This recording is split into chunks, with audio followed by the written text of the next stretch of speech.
वो आप लोगों को तो याद होगी मोदी जी की, योगी जी की हाल की बात, कि जो अवैध होगी वो एक एक इंच लेके रहेंगे। भारत में मुसलमानों की खरबों रुपए मालियत की वक्फ अमलाक हड़पने का मोदी हुकूमत का मुतनाज़ वक्फ तरमीमी बिल लोकसभा में मंजूर कर लिया गया। इंडिया में बहुत कम लोगों को पता है कि इंडिया में इंतहाई बेचैनी है इस वक्त। वो क्या है बेचैनी?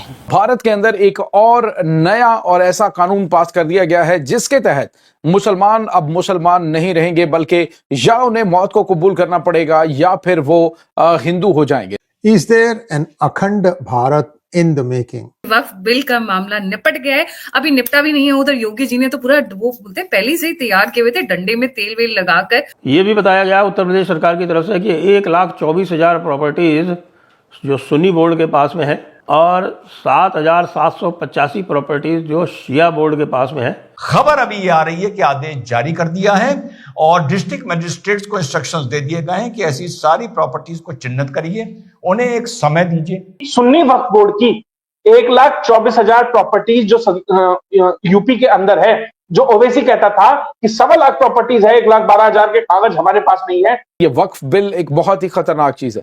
दूसरे लफ्जों में आप यूं कहिए कि मसाजिद, मदारिस और मज़ारात और जितनी भी इस्लामी मुसलमानों की इमलाक हैं उनके ऊपर अब इनका कंट्रोल नहीं होगा। तो लगभग 1,24,000 प्रॉपर्टियां सुन्नी वक्फ बोर्ड की और साथ ही 77,785 अब दूसरा ऑप्शन मुसलमानों के पास सिर्फ यही बचा है कि या तो हिंदू हो जाएं और या फिर वो मौत को गले लगा ले। मुसलमानों को अब नमस्कार दोस्तों, कल देर रात भारत की पार्लियामेंट में वक्फ बिल पास हो गया और अब इस बिल को रिवाइज कर एक नया बिल बनाया गया है। लेकिन कल ये बिल पास हुई ही नहीं थी कि आज से ही योगी जी ने अपना एक्शन शुरू कर दिया।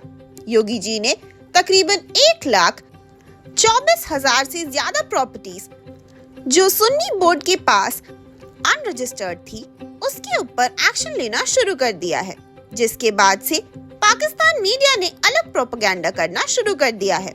कुछ का तो ये कहना है कि वक्फ बोर्ड के हटते ही मुसलमानों को हिंदू कन्वर्ट कर दिया जाएगा, which is absolutely nonsense। ये बिल में बस कुछ चेंजेस किए गए हैं और इसमें सेक्शन 40 को बिल्कुल तरह हटा दिया गया है, क्योंकि सेक्शन 40 के तहत ही वक्फ बोर्ड के पास ये पावर थी कि वो भारत की किसी भी प्रॉपर्टी पर अपना क्लेम ठोक देते थे और कोर्ट में केस बन जाता था। इसी टॉपिक पर चलिए आगे पाकिस्तानी मीडिया का रिएक्शन देखते हैं। वीडियो को लाइक और चैनल को सब्सक्राइब कर लें।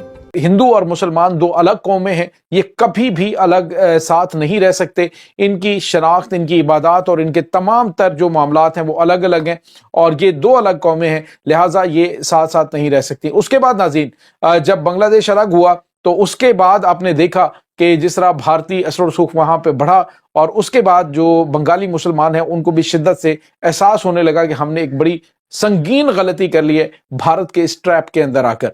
उसके बाद नाज़रीन, आपने देखा कि आज 54 साल के बाद वो कह रहे हैं कि भारत से आज़ादी हमने हकीकी मानों में अब हासिल की है और आज जो है वो हम अपने आप को आज़ाद कह सकते हैं, जब अपनी आज़ादी और खुद मुख्तारी के फैसले हम खुद कर सकते हैं। अब नाज़रीन, हुआ यह है कि जो इंदिरा गांधी कहती थी कि हमने जो कायदे आज़म का दो कौमी नजरिया था उसको खलीज बंगाल में हमने डबो दिया है। आज नाज़रीन वही दो कौमी नजरिया जो है वो इनके गले का फंदा बन चुका है।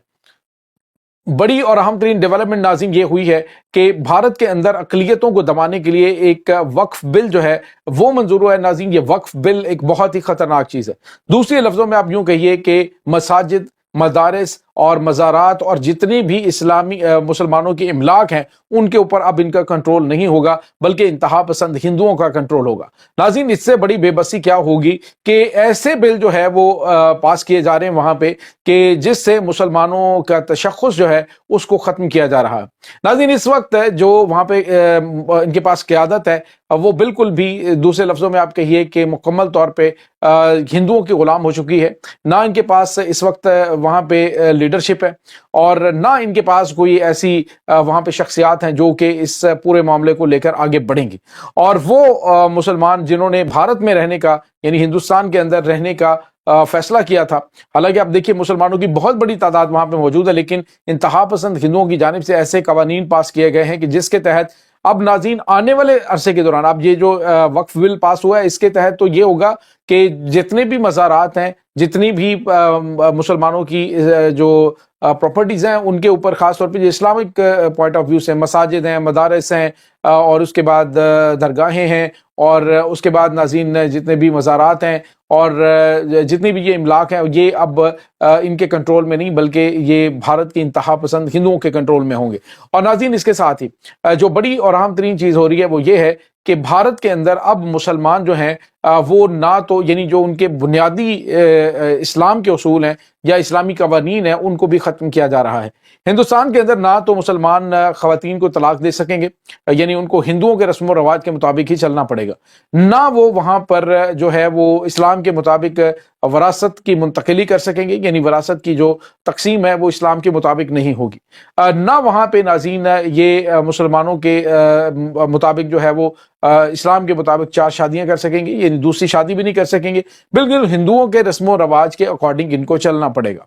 तो आज नाज़रीन उन बदबख्तों के मुंह पे तमाचा पड़ा है जो ये कहते थे कि हम पाकिस्तान बनने के गुनाह में हम शामिल नहीं थे। अभी पास ही हुआ था रात को 2:30-3 बजे के आसपास, शायद संसद चली, 4 बजे तक संसद चली, उसके बाद मणिपुर भी डिस्कस हुआ, पास ही हुआ था। अभी तो द्रौपदी मुर्मू जी के यहाँ वो पहुंचा भी नहीं है, अभी तो वो पेन वैन ऐसे निकाल रही होंगी कि कौन सी स्याही से सिग्नेचर करूं। योगी जी ने ऑलरेडी कह दिया है सभी डीएमओ को, ऐसा है जहां साइन हुआ वहां प्रॉपर्टी सीज करनी शुरू कर दीजिए। जितनी भी वक्फ की उत्तर प्रदेश के अंदर अनरजिस्टर्ड प्रॉपर्टीज है, जो ऑलरेडी रजिस्टर्ड प्रॉपर्टीज है, उस पर तो सरकार ने कह ही दिया है कि भैया जो डॉक्यूमेंट है अपने सबमिट करो। 1959 तक का जो कट ऑफ ईयर है वहां तक जिसके पास जो डॉक्यूमेंट है सबमिट करो। अगर वो नहीं कर पा रहे तो समझ लीजिए वो इलीगल है। अब इन्होंने ये कह दिया है कि वक्फ की जितनी भी अनरजिस्टर्ड प्रॉपर्टीज है उन्हें बाकायदा जब्ती की उनकी शुरुआत कर दी जाए। ये ऑफिशियली कहीं आया नहीं है, लेकिन पत्रकारों के द्वारा जिस तरीके से सरकारें काम करती है ऑलरेडी लीक किया जा चुका है। डीएम्स के पास ये संदेश पहुंच चुका है कि सुन्नी वक्फ बोर्ड की 1,24,000 प्रॉपर्टीज जो यूपी के अंदर है, जो ओवैसी कहता था कि 1.25 लाख प्रॉपर्टीज है, 1,12,000 के कागज हमारे पास नहीं है।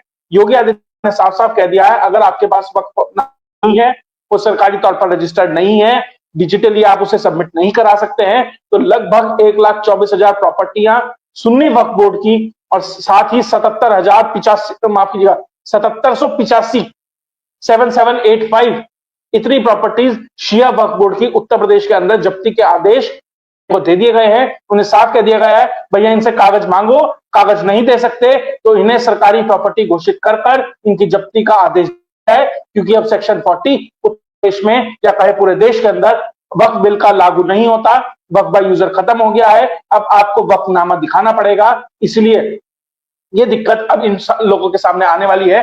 डीएम साहब को साफ साफ दे दिए गए हैं। अब उत्तर प्रदेश में तो भैया और कहीं होते तो मान जाते, उत्तर प्रदेश में तो वो शायद रो भी नहीं सकते, शायद अपनी बात भी नहीं रख सकते, क्योंकि साफ साफ आदेश है उत्तर प्रदेश के अंदर कोई भी दंगा फसाद कुछ भी झगड़ा नहीं। जिन लोगों ने किया संभल के अंदर उनके ऊपर भी एक्शन हो रहा है।